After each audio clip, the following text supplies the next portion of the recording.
Well, welcome everyone. I'm Megan Doherty, the director of the Museum of the White Mountains. Thank you so much for joining us. I am thrilled tonight to be joined by this great group of speakers and particularly pleased to introduce to you all Joe Klementovich, who you've heard about over the fall. I don't know that his face showed up on camera before today. He's usually on the other side of a camera, as many of you know. But I've had the great pleasure of working with him. I went back through my email, and the first hint of this exhibition was over 2 years ago.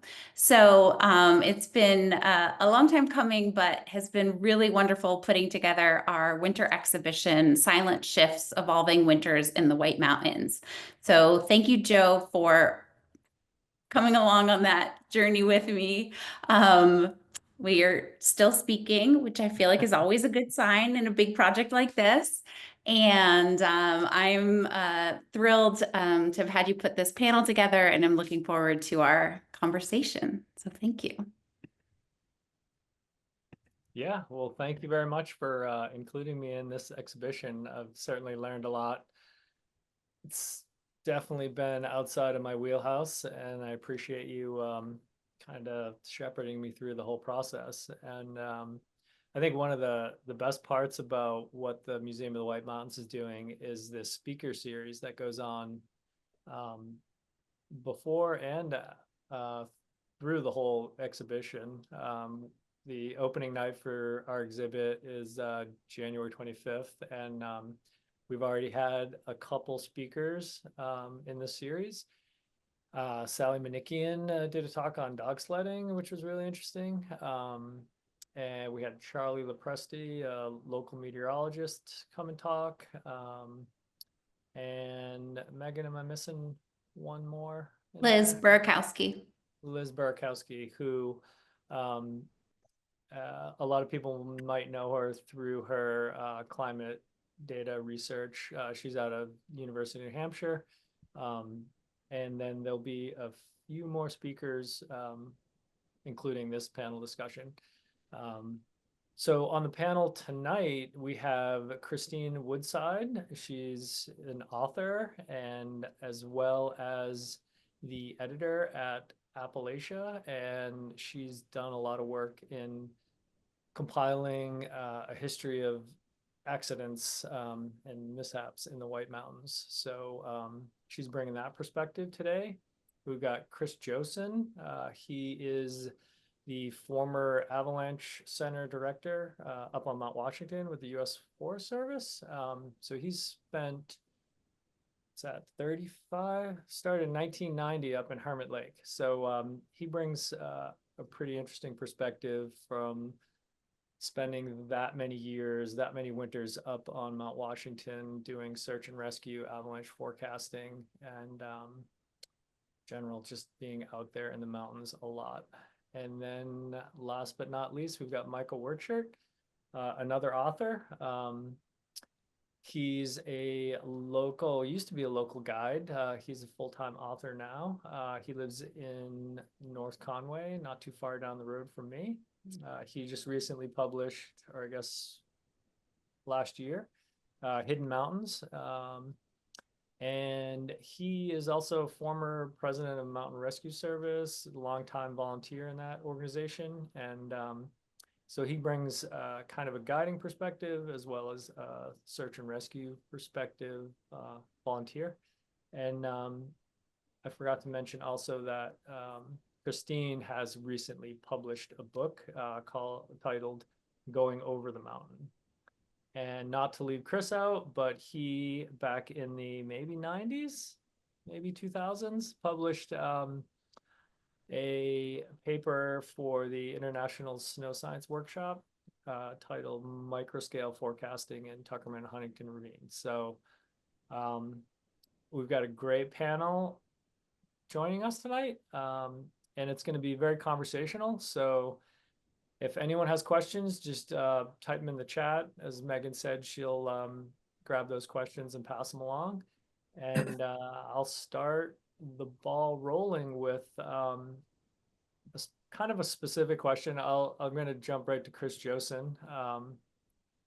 And I think him and I have spent a bunch of years together up on Mount Washington, and either through volunteer rescue or search and rescue or just time up in Tuckerman Ravine. And he's been there since 1990. And a lot of the discussions we've had over the years kind of revolved around just how different things have become since the early 90s. And I think one of the things that we're going to layer in this conversation is climate change, but also access to backcountry, how easy it is for new people to get out into the backcountry in the mountains, especially in the White Mountains. So Chris, if you could just jump in and talk a little bit about what you've seen over your years, as far as maybe the pretty broad brushstrokes, but like who's coming into the mountains, who was in the mountains in February, in 1990, and what does that crowd look like now, both numbers and personality wise? Yeah, I think what I could probably offer the most is kind of that big picture, long view. When I started in 1990, Brad and Rennie were the two snow rangers that were coming to the end of their career.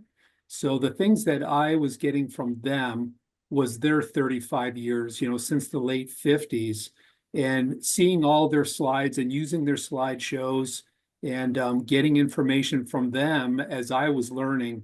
It was really interesting to hear the change that I was learning about then, and then I saw over my, give or take, 25 to 30 years, and how things have changed so much in the last 60 years and how they'll continue to change. So what I can do, is also later, get into a little bit about maybe some forecasting of what I think is probably going to happen with recreation and climate change. But looking back at the kind of crowds that were coming up, often inexperienced, and I think the big thing that changed things was just continued technology, fabric, moving to Gore-Tex, moving from straps on skis. There was a long period where a lot of the accidents were people falling on skis and then getting beat up by their own skis. So then you saw a lot of people taking leashes off, and then you have runaway ski incidents, and now we've got shape skis, and we have people skiing things like Dodge's Drop, which is still a substantial endeavor. But in the past, you only saw that, once every several winters, because it really took the high-end skilled user to make that happen. And the same thing goes for ice climbing, between strap-on crampons and bamboo shafts to now leashless tools and everything that, that whole pursuit is going. And when I think of the weather and climate, it's really hard from year to year to notice the change. And that's why I think it's really important to kind of talk about that long view, because when I think about the winters that Brad and Rennie were involved in, the winter of '69, every handful of years, there were big winters in the early 80s. And then things started to definitely change. And, through my experiences, I've seen weather make some substantial changes in recreational use. There was a spring in the mid to late 90s where we had rain every single weekend in through late spring, and people did not come up. And then after that year, the use pattern changed considerably. So it's really interesting when you think about the habits people make, and the users that were coming up there often in the spring were folks that, their grandfathers came up, their fathers came up, and it was a real pattern of family use as well as the lore and legacy of that place. Through those years also, there was a lot less overnight use, and more of those people that were coming up quickly, making something happen, and then going back, having a great recreational day on the mountain, and then going back to the valley for hotels and restaurants and that kind of thing. So there was also a change in how people experience the mountains, how long people were willing to overnight there, as opposed to day trips. So I'm really looking forward to kind of hearing where this hour goes and getting into some more of that. I'm going to throw that one to Michael because he's spent a bunch. We were just in the car the other day talking about kind of being in the mountains, and Michael has spent a bunch of time doing presidential traverses as a guide. And maybe that's an interesting way to jump in there, Michael, with some of your experiences with kind of the client side of things. You know, you're that touch point where you're opening up the door for people that have a little bit of experience or no experience at all and bringing them into the mountains. Whereas Chris, you're kind of seeing that whole variety of that whole spectrum of users. Michael, do you want to jump in and talk about how that's changed maybe over the years from when you were guiding, but also like what you've seen last week or, you know, last winter? Yeah, I think that's an interesting question.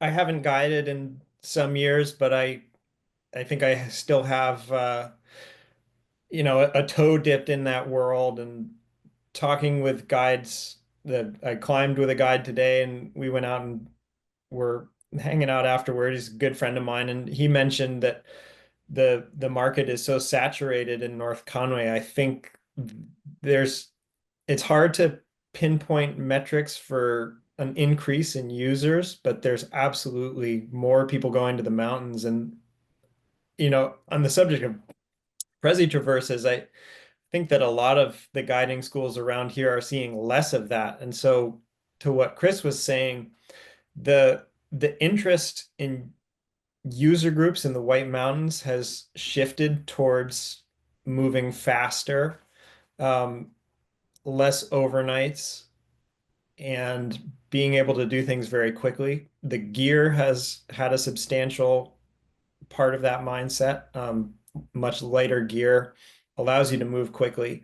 And most of the time, I would argue, if you're an experienced backcountry user, moving quickly in these mountains is totally safe until you run into the problem of bad conditions, or you get hit by bad weather, and all of a sudden you're far less prepared than you were if you had, you know, the tent and the bivy sack and the big gaiters from the 70s, that the Dockstein mittens and whatnot. So it's so I think that there's definitely a shift that I can point to anecdotally, that I've seen both on the rescue side of things, and also from my limited guiding career, and the type of clients that we were getting into the mountains.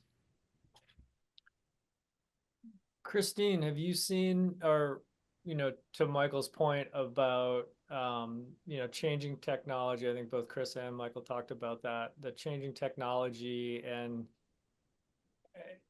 you know, maybe by decade back in the day when it was far fewer people, but they were romping around in leather boots and wool jackets compared to the high-tech equipment now and the much bigger numbers. Does that translate directly into accident numbers, or what are your thoughts around that? I have seen a change in, you see a change in attitude, and also a change in climate change related problems, you know, the freeze thaw cycles. And you mix that in with people who have expectations and really just want to go. And it's a disaster sometimes. So in the mid 2000s, you start to see in our accidents report a mention of people showing up to climb mountains wearing basically yak tracks, or what Muhammad Alozi, our former accidents editor, would call slip-on grippers, the kind of thing you might use to get the mail, you know, but they were using them to climb mountains. And, you know, I think as clunky as the gear was back in the days of leather and wool, you didn't see people, I don't think, making that kind of error. I mean, the snowshoes were clunky, but they were not inadequate to what they were trying to do, if that makes any sense. So I would date that back to the mid 2000s. And then there's the clash of expectations with these sudden changes in conditions that we sometimes see now. And so for example, winter will set in. We've seen this a lot, sort of anecdotally. I think all of us will agree. You see winter kind of sets in, and then some big rainstorm comes. And this has been more frequent, especially the last 10 years, but it's been happening for probably 25 years, some years, not. But then everything washes away, and then people think, oh, I'm just going to go hike. And I found one accident report from about several years ago where somebody just sort of set out late in the day to climb Mount Madison because there wasn't any snow on the ground, and it was December, but he thought, I'm just gonna, and he was a pretty strong hiker. He had a good background, and then he got up there and he got into trouble because some weather started to roll in. So that's what I'm seeing is the attitudes, and then the changing conditions with the freeze thaw, and then using inadequate, just gearing yourself up inadequately. Yeah, I think when I spent time with the Forest Service with Chris up in Tuckerman Ravine, one of the things was really interesting is the weather in Boston drove crowds regardless of what the weather was like here in the mountains. And that could be good or bad. Springtime could be a beautiful day in Boston and nobody wants to come up here and play in the snow, and vice versa. If it's snowing in Boston and we're getting nothing, people are expecting to have 4 feet of snow up here. And that disconnect seems to be just through the ages, I guess. Even with today's technology of, a smartphone in your pocket, being able to see that forecast immediately and reasonably accurately. Chris, do you see that? Christine talked about these rain on snow events. Over your decades, I know that was a big point of really difficulty to forecast avalanches, but also the post, dealing with that rain or that ice layer. Did you see that? It seemed like, if I remember correctly, that happened more frequently as the year as we get more and more contemporary, or is that just my bad memory? No, I think you're right. I mean, I think for forever we've had rain on snow events and we've had long sliding falls. I think there's a mix of folks that either don't know how to use their equipment as well as they should. But certainly when you put on more statistical days on the mountain with a sheer hockey ring pitched at 40 degrees, and you put people out there through the winter, you're just going to get more of that kind of thing.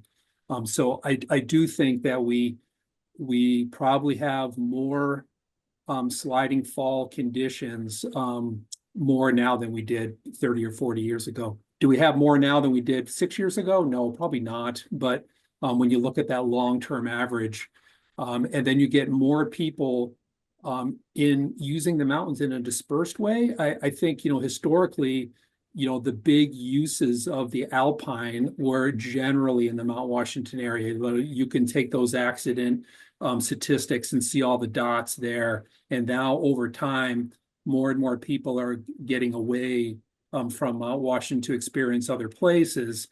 So I think now we're going to potentially see more of those long sliding falls and lots of other gulfs and ravines. The day-to-day use, as Michael was talking about, there's a lot of people out there, but they're spread out. And we're not seeing those big use days on Mount Washington like we historically did.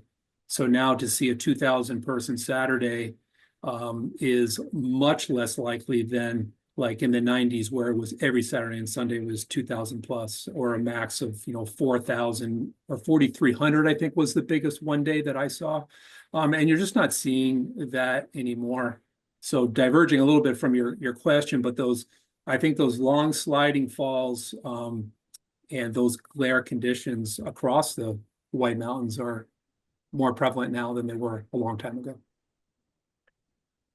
Michael, what do you see as what Chris talks about is that base of recreation spreading out? I know there's been incidents over the last handful of years in going out and searching and rescuing in these more off the beaten paths. Do you see that as a trend moving forward and getting worse? Or do you think people are getting more savvy, or am I just being optimistic? I think you're being optimistic. Yeah. I think interestingly, from an ice climber perspective, I'm a pretty crappy skier, so I can't talk to skiing too much, but from an ice climbing perspective, you have this trifecta of positive reinforcement from social media where, oh, this ice climb is in and it was posted 3 days ago. You have warmer temperatures and less places to reliably ice climb, and you have far more ice climbers now than you did in the past because it's surging in popularity. And so when you have the warmer temperatures, a desire to get out, and the knowledge, okay, this climb, somebody did this climb, we're going to go try it. That started to lead towards accidents like we had this year in the early season where the climb wasn't fully formed. People were trying to get out on a day that, you know, maybe 10 years ago, the conditions would have been completely different. I think from a skiing perspective, you're looking at places like the Great Gulf suddenly getting used far more, and rescuers scrambling, trying to figure out, well, how are we going to get somebody from the bottom of the Great Gulf, which maybe wasn't as big of a question. And there have been a few incidents, I think one self-rescue, but a few where, you know, a helicopter was called or other skiers had to rescue. And that's sort of one of our huge concerns that we talk with Fish and Game about is, well, what are we going to do when that next incident happens? And how are we going to get resources over there without the infrastructure around a Huntington's or a Tuckerman's? So yeah, no, it's absolutely people spreading out is happening, especially I think in the skiing world. And Christine, you can jump in on this too, but this is to Michael and Christine. Are you, do you think that when people are going out into the Great Gulf or out to these other places that are, you know, not Tuckerman and Huntington Ravine, even Gulf of Slides, but do you think they're going out with that mentality of self-rescue, partner rescue, or is that, you know, 1980s, like, oh, it'll be a great day of skiing or a great day of climbing and I won't have to really worry about it? Do you think that mentality is changing in our backcountry culture? Christine.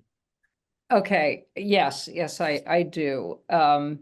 I think there are still there are a lot of adventurers who have that responsible sense of I'm responsible for myself. I think there are a lot of people like that still, but there are also people who we see it in the accidents report every issue.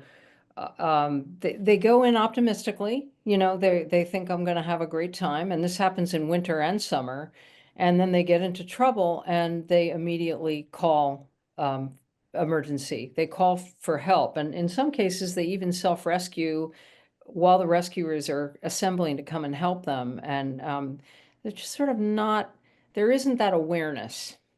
So we are seeing that. I think we're seeing that all the time. And I don't think people say to themselves, I'm going to be a real jerk today and bother the rescue community. I just think that they haven't internalized the instincts that a good adventurer needs. That, you know, there's some education there to do with them.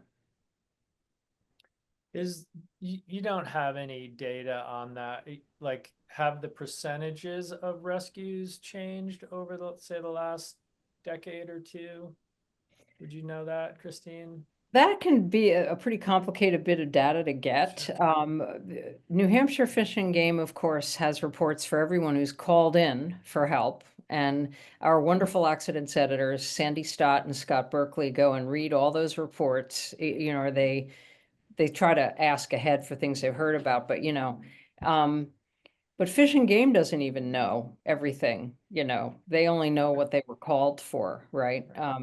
So I think that's information we could get. And I would guess that the number of calls they're getting are greater than they used to be, but that's me guessing.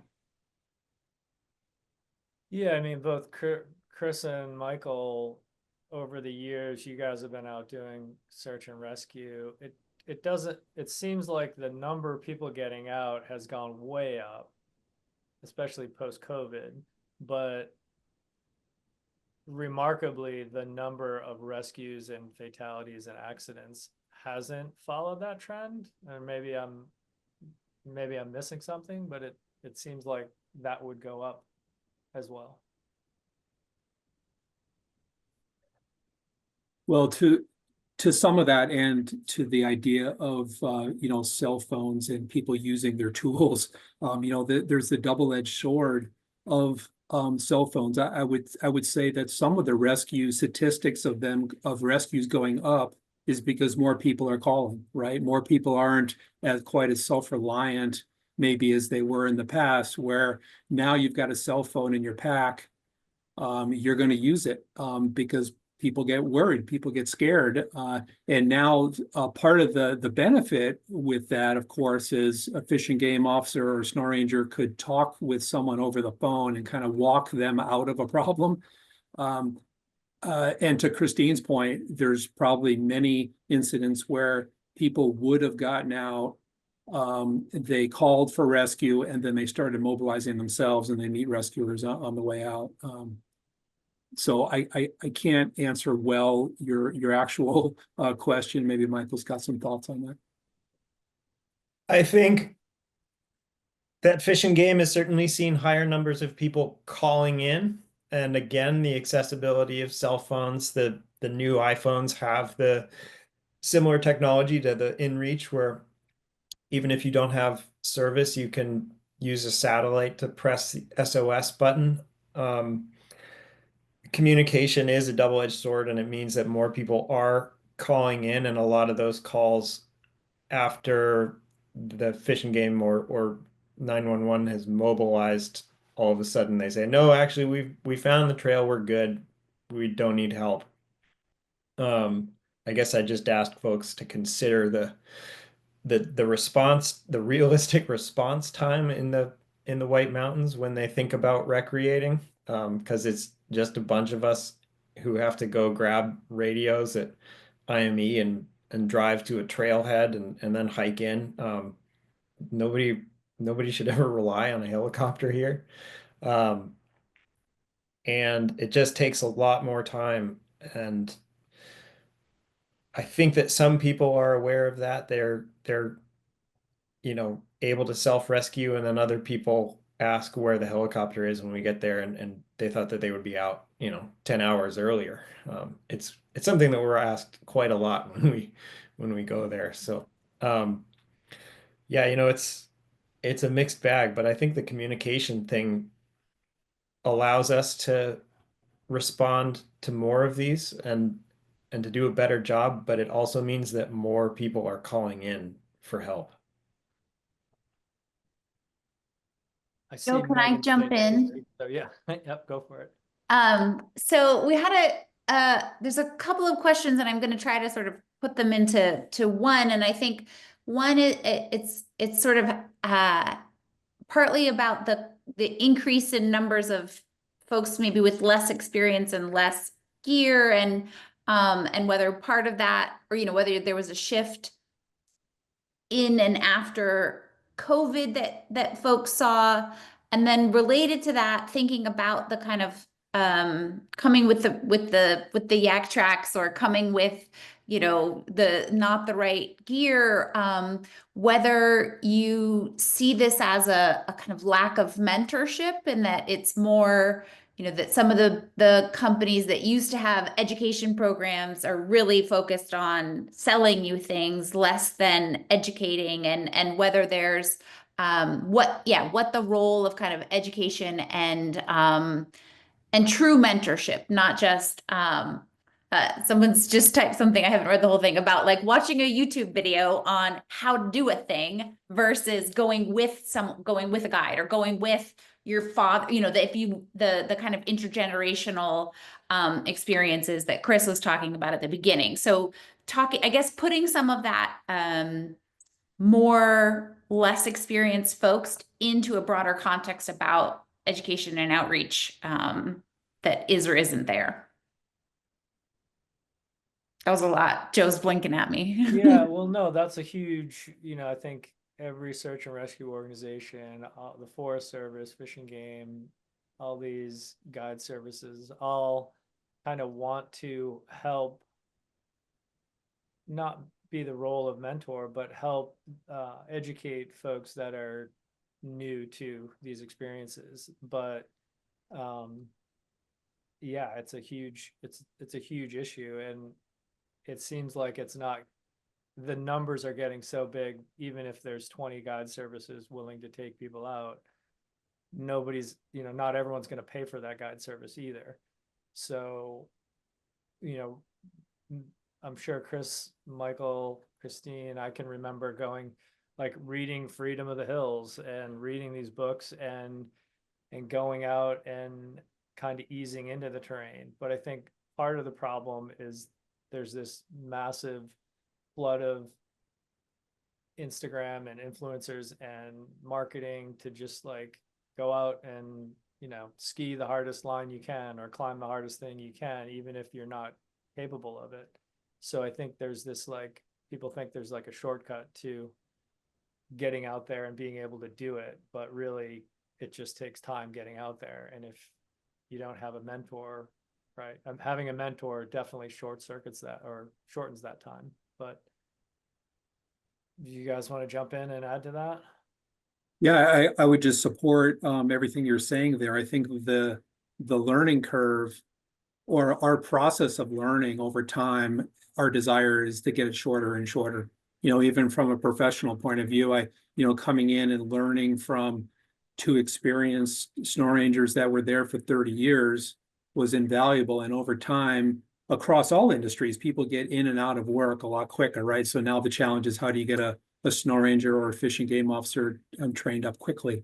And the same thing goes for our recreational pursuits. And, and someone typed in, you can learn things so quickly on YouTube now, or at least the perception of learning with little experience. And I definitely saw over time more and more people that came in with a very short learning curve and just didn't have that mentorship like we've seen in the past. And technology, I think, is the big driver for that. And we see it in many different parts of our world. We want things in a quicker and quicker snapshot, and then we're going to move on. So I think people want to get out there and do stuff. They get some quick learning, and then they head out and give it a shot. And I think that we do probably see accidents based on that. I think that's tied into the sort of, this was my one weekend to do this syndrome, where people who are talented climbers or skiers or outdoor users, people who are completely new, fall into the same trap of wanting to bend the conditions to their itinerary. And that's almost a constant with a lot of these accidents that we've seen over the years. Is, oh, I had to do it this weekend. I had to cross this hike off my list. I had to ski this line. I had this one day to try this ice climb. I do think that people are seeking education. You look at the amount of AVI courses that are filling up now. And so I think there is a positive trend, but you can almost fall into that trap of expertise of thinking, oh, I've taken these courses. I have this one weekend and I'm going to go for it. And I almost think it's this weird combination of those that adds a lot of, risk to the, there's this sort of sweet spot of feeling confident enough to go for it, with the little bit of mentorship, and also not backing down, in the face of a lot of these conditions that leads to some of these accidents we've had recently.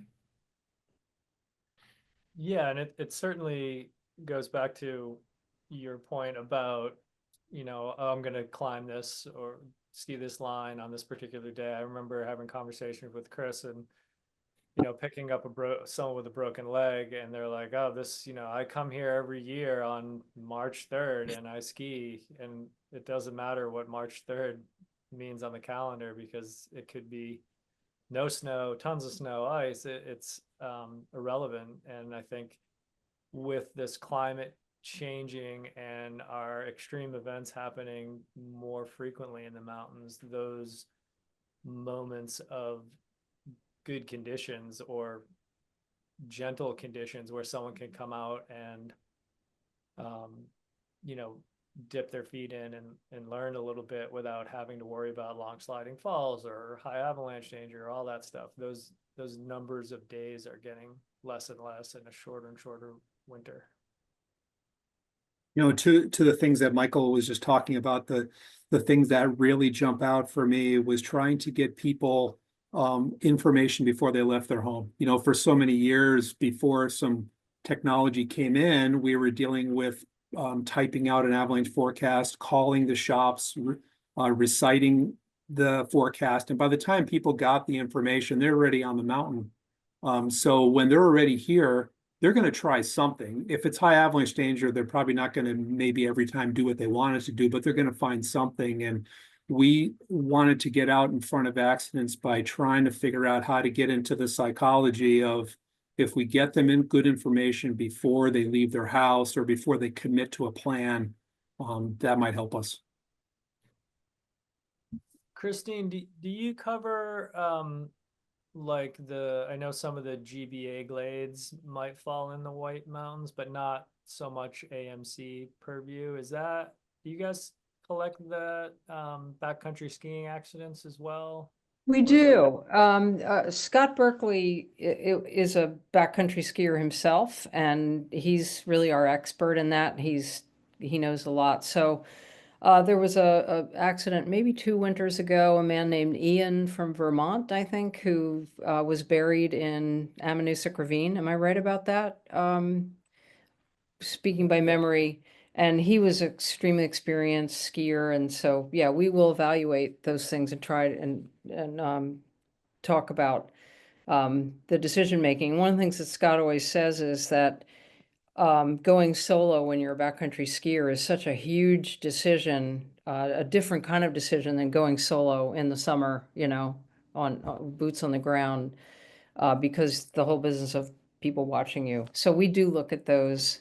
And backcountry skiing has kind of exploded in interest in the last 15 years. Seems to me. I'm not a skier myself, but I bring it up because I think it's been a really interesting outlet for people that are coming up here and they get up into the valley and realize that it's not a great day to ski on Mount Washington, but now there's a plan B.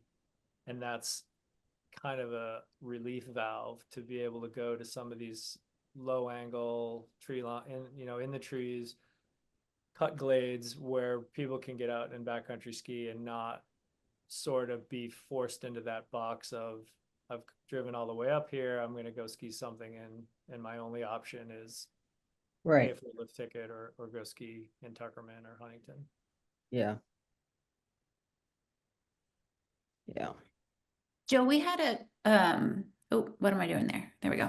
A question in the chat that was sort of about that. And is there kind of direct collaboration that any of you know about with like GBA and the Abbey Center to say, okay, folks, like not a good day to be above tree line. Here's other safe places to go. Like, is there kind of collaborative messaging, I guess, is what I'm asking.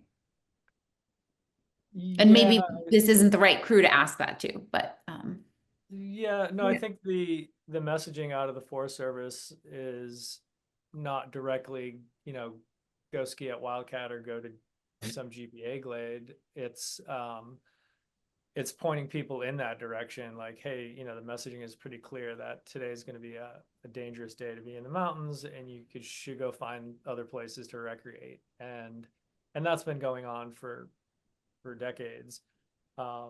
It's just that now with GBA putting in all the effort and work to get these glades, it gives people that option. And there's a certain responsibility for the for the user to be aware of these things. Everything can't quite be spoon fed to everybody. Not to Yeah, put a fine I'll just point on say, it. if you go, any people wander in, to the information desks at Pinkham Notch Visitor Center and at the Highland Center in Crawford Notch, both of those run by the Appalachian Mountain Club, and their staff members are always trying to divert people to the safest thing. You see them spending time. They have a whole crew of kind of volunteers who come in also and help them look at maps, and some of our most notorious accidents reports will begin with someone who ignored advice that they got, but I would say most of the time people probably do take that advice. So there is that. One of the this is diverging a little bit, but one of the interesting topics that's come up a fair bit in the last couple of years is that I forget the term off the top of my head, but if there's a lack of resources, so if winter is getting shorter, it's coming later and ending earlier, there's less days to ski, so there's this mentality of scarcity that people want to get out and get on an ice climb because it might only be here today or tomorrow and it'll be gone. The snow might not be skiable next week, so they're going to go make a decision based on maybe it's not ideal, maybe it's not even good enough for me to ski, but I'm going to try it anyway because it won't be here next month or next week when I can come back up. That doesn't seem like it's going to get any better based on weather trends. Do you guys see or have some thoughts on ways to alleviate that or maybe mitigate that a little bit?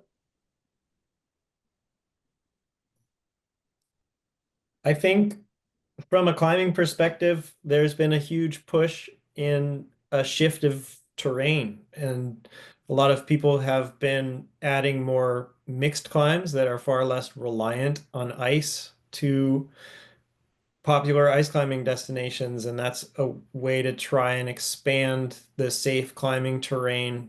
It's not reliant on rare forming ice, and I think it has sort of staunched the flow of some of these popular routes getting done over and over again when there are these options. It might be the GBA, the climbing equivalent of a GBA glade, we can go try this thing instead if drop line isn't there or what have you. And so I think that there is that factor, and that's hopefully going to continue. And I think that the White Mountains, one thing that's always been true is that you have to pick your days.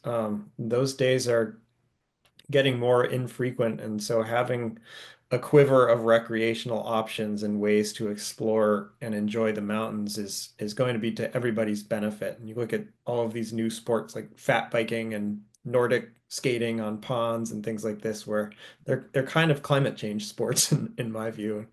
It's like, well, it's not good ice climbing today, but we are going to be able to do this, or there's no skiing at Cranmore, but we can do this.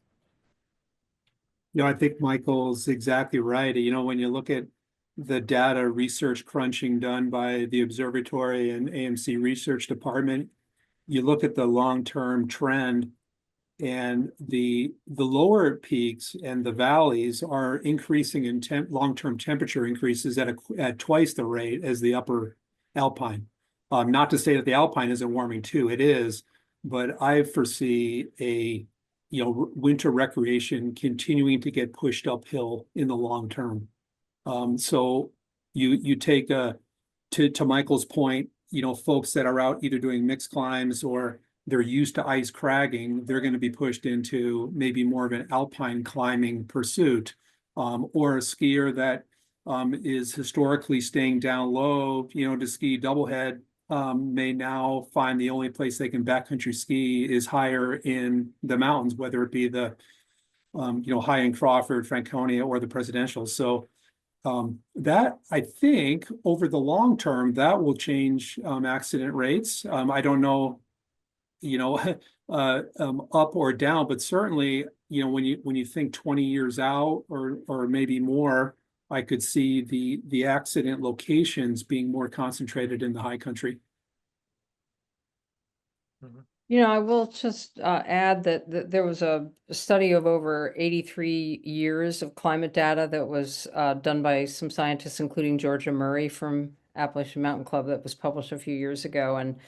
And the sort of the trend in warming is actually happening a little quicker up high, even though up high is, of course, colder to begin with. And the other interesting thing about this region that we're in is that climate change is accelerating. You know, the warming is happening quicker in the northeast of the U.S. than it is in other parts of the country. It's kind of on, and the biggest changes are happening in the winter. So at least that's where we see the change. I mean, I know you guys all know that, for the benefit of anyone who may not know that yet. Yeah. And one additional interesting thing is, like, when you look at the increase seasonally, summers are quite a bit flatter than winter. So winter is where you see the most increase in warming compared to the other seasons. Yeah, dramatic. Do any of you have a sense on like what the increase in user is over those? Like, is there a huge spike in recreational users from summer all the way to winter, or is there more growth in winter? Anyone have a sense on that? I mean, I think in the whites, the number of users is just high all the time. And what I notice, and this is more just what I'm noticing as someone who goes to the mountains and who edits Appalachia, it seems to me now you get more, there's a big increase in people coming during shoulder seasons where before they wouldn't have. So it can be, you know, everything's melting out and you've still got lots of people on weekends trying to do their 4,000 footer mountains. And in the past, you would have had these dead seasons where there wasn't much going on, like in April when things were melting out. And I don't think that's really true anymore. But I'm interested if Michael and Christopher have observations about that. Well, I definitely think in the long view, I think you're exactly right. You know, we did not see much use midwinter. You know, and that's why initially there wasn't an avalanche forecasting program in the winter. It started in the very late winter and spring when the use started to pick up in the higher mountains. What I really started seeing was a really broad spreading out. We continued to see high use in the spring, but it decreased and spread out. So we started seeing people wanting to get that first turn in left gully of the season, late October, November. You know, that's traditionally was the first place you could link up a bunch of turns in the whites. And then you started, it was almost like a little bit of a premonition of scarcity, you know, a number of people trying to get onto the same place when that was the only place you could do it. Yeah, Michael, any thoughts on that? I think in terms of users, it's really hard to put metrics on unless people are counting the current snow rangers would probably be able to say, you know, on crowded days, we've got X amount of people in the ravine. But I think anecdotally, it's definitely more crowded. It's harder to get a parking spot at Pinkham midweek. It's harder to find a spare ice climb. So I do think that there are a lot more people out there than have been in the past. And I just think that there's, you know, this with warming temperatures and more users, something has to give. And, you know, you look at 20 years out and wonder what that's going to look like in terms of the scarcity of a resource. You know, a great example, it was my first, I think it was my second winter. My first few winters, I was the AMC caretaker at Hermit Lake before moving over to the Forest Service. And it was late November, and I went climbing in the ravine 5 days in a row, up through the head wall. And after about a 3-inch snow event, no wind, beautiful blue skies all week. By the end of the 5th day, my tracks were the only ones going in and out for 5 days in a row in November. And it was an experience I'll always remember, but I can't imagine we'd be able to see that again, you know? So use is definitely expanding throughout the seasons. Yeah, and it's interesting, just over my years being in there, the difference between the number of people getting out into Tuckerman or Huntington Ravine in January, February, is so much more than it was, 20 years ago. It's like I don't think there probably isn't a day anymore where there's nobody in Tuckerman Ravine during the winter. It's quite remarkable. So we got about maybe 10 minutes left. We've jumped around a bunch, but I think we've talked a lot about sort of the shrinking space that we can recreate in the winter, the increasing numbers of people wanting to recreate in that space. And this is probably not an easy question to answer, but what are a handful of things that you guys see as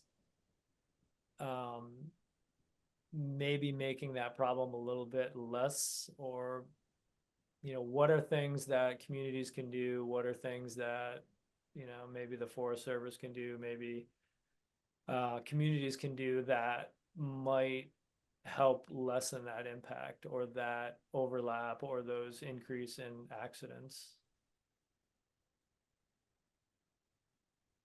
That might take a minute to come up with an answer. I can kind of kick this off a little bit. I was thinking a lot about people's instincts and expectations when I was kind of getting ready for this panel, and I think that we can somehow continue, those of us who try to encourage people who are new to mountains and others, we can try to help them develop new instincts so that when these freeze-thaw cycles happen, for instance, and suddenly the brooks are all swollen and you can't cross them, even though winter had set in before and now it's right. It's like developing a new set of instincts that the adventure community doesn't have yet.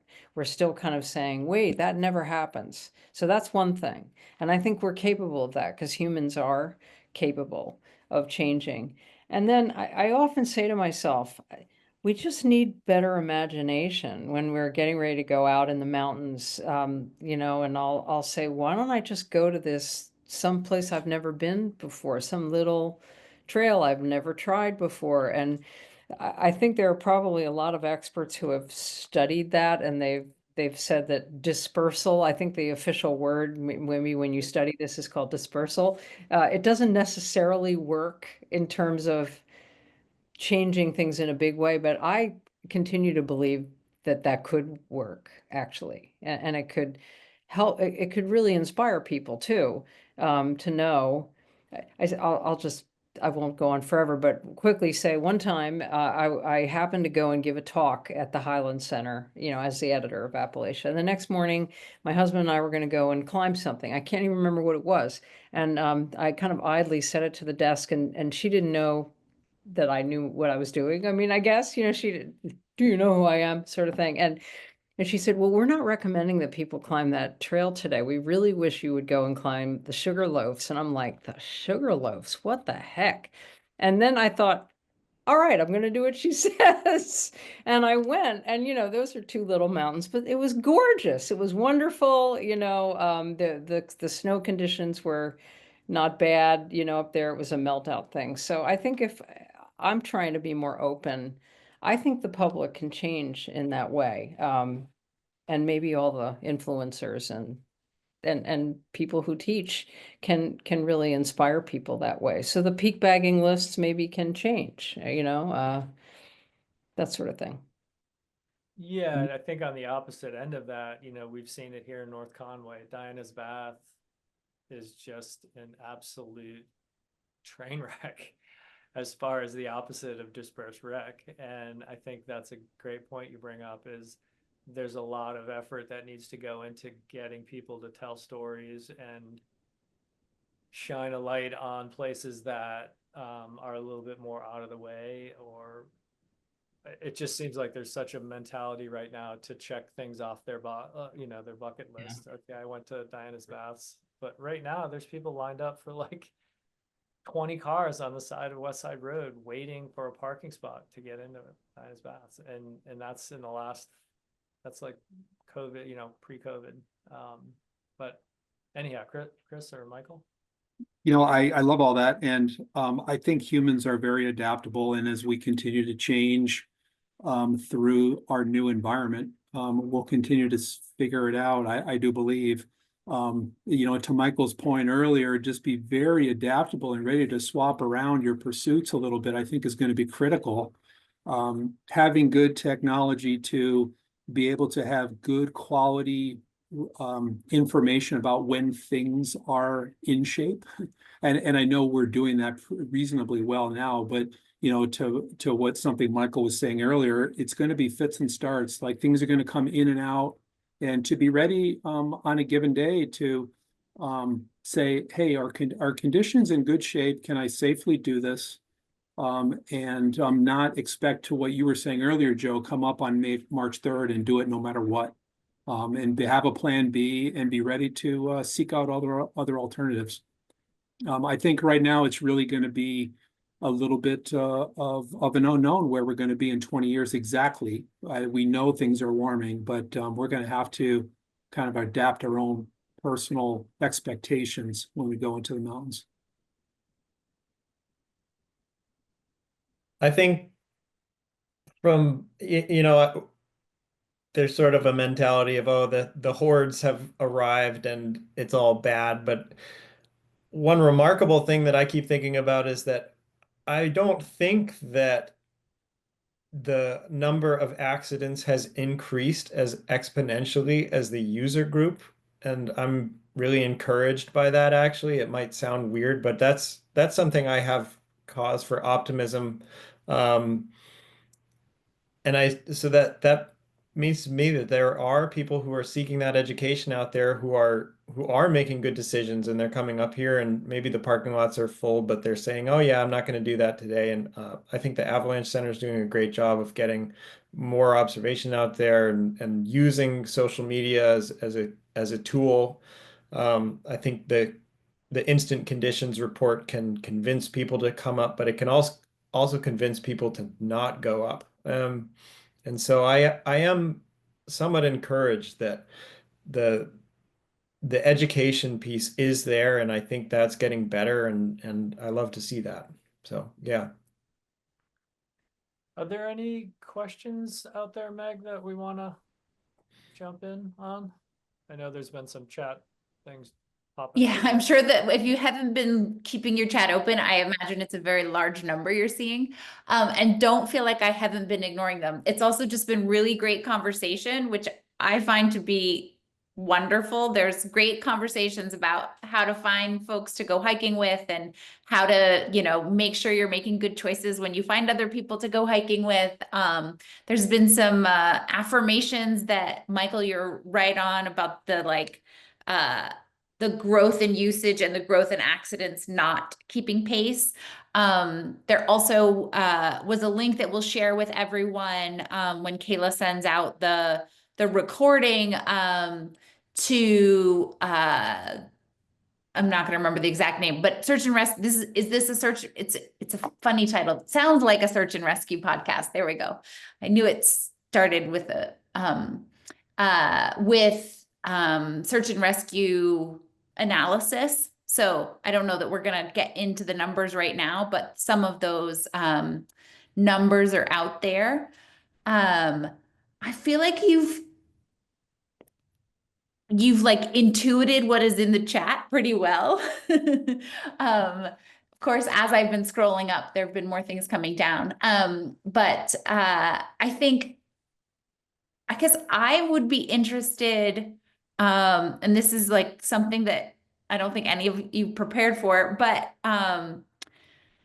if you have thoughts on, kind of, it's like a spin on Joe's question, which is, what can the Museum of the White Mountains do to help with this, right? We are all about education and outreach, but this is like a different conversation than, we're not Pinkham or the Highland Center.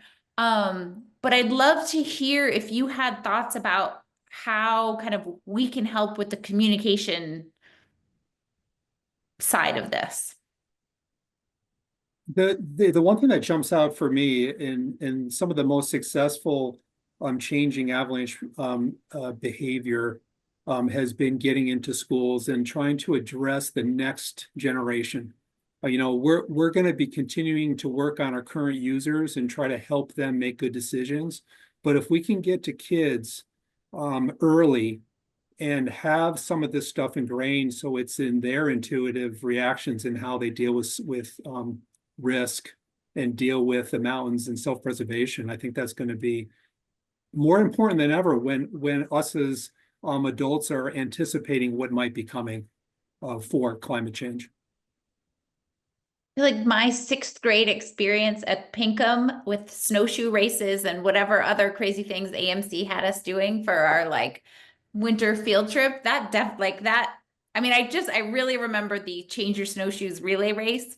I'm sure I remember other things, but that definitely stuck with me. So that kind of, the outreach that is also outdoors, I feel like there's lots of things I don't remember from 6th grade, but I do remember that. So that's a great point. Yeah. Yeah, I think the big thing is like kids, painting with a broad brush here, but kids are not spending as much time outside, even in their backyard. So when they get out of school or head off on their own, their baseline is way different than what mine was growing up. And, the university or the museum opening up spaces or events where it's just kind of getting people outside. And, that's one small step in sort of that mentorship chain or that ability to get people just a little bit smarter. If a kid knows not to wear cotton socks at grade 6, he's going to be better off than the kid that didn't learn that in grade 6. So I think, we got a long way to go.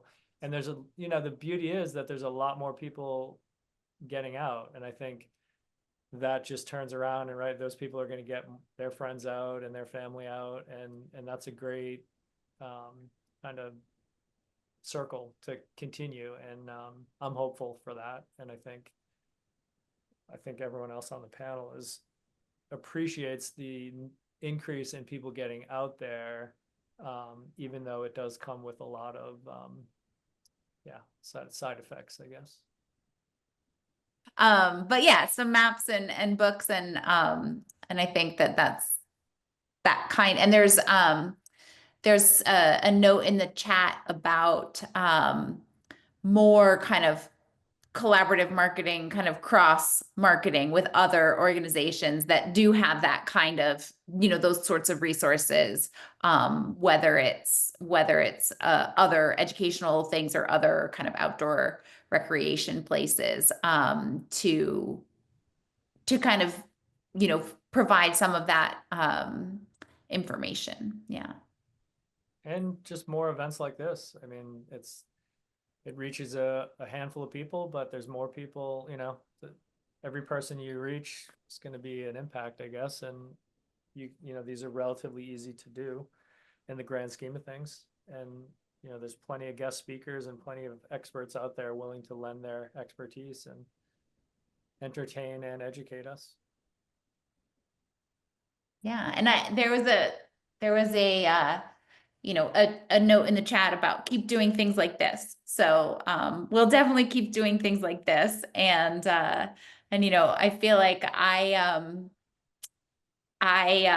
am a very curious person. Anyone who spent any time with me will know this. And so I kind of selfishly, but I think it's also like professionally a good choice that I like follow my curiosity, and we got to follow Joe's curiosity this year some too, which has really been great. And I think even one thing I've come to realize is I don't think we could ever really repeat a program, like, because there's always a new set of questions, there's a new set of people. And so I think that even doing something like this again, where it's like, where are we on kind of, maybe we do something that's more numerically driven than narrative driven, or a combination of the kind of, I felt like maybe we might have liked a little more numbers today. Blood and guts, But kinda. what More what's blood and guts.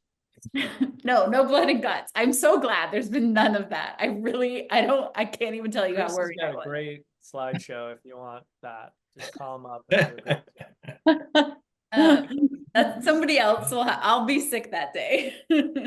But yeah, so this it's great to have you all and to kind of learn from you, and to also think about how we might kind of iterate on this as well. So this has been really helpful for me, and I think definitely for our audience. Please come and see us in Plymouth. The exhibition that Joe and I have been working on will be on display January 21st to March 29th. So here's the thing. If the conditions are terrible, if you need, what did Joe say? If we don't have gentle conditions, I love the idea of gentle conditions.